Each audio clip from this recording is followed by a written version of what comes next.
যেখানেই উপনির্বাচন সেখানেই hero Alam. MP হতে গিয়ে যদি মৃত্যুও হয় তাও এমপি হবেন, একদিনের জন্য হলেও সংসদে যাবেন। কেন এমন ঘোষণা?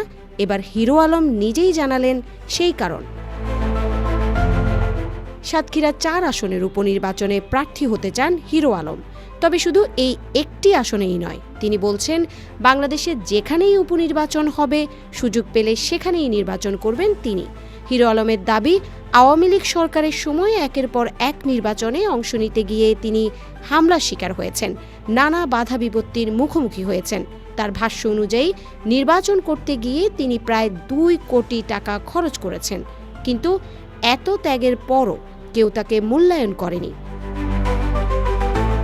এই ক্ষোভ থেকে এবার তিনি আর পিছু হটতে চান না, বরং দেশের যে কোনো উপনির্বাচনে অংশ নিয়ে নিজের অবস্থান জানান দেওয়ার ঘোষণা দিয়েছেন। প্রশ্ন এখন, যদি সাতক্ষীরা ৪ আসনের উপনির্বাচন হয় তাহলে কি সত্যিই হিরো আলম প্রার্থী হচ্ছে? শারমিন সুলতানা, নিউজ ডেস্ক, দৈনিক ইনকিলাব।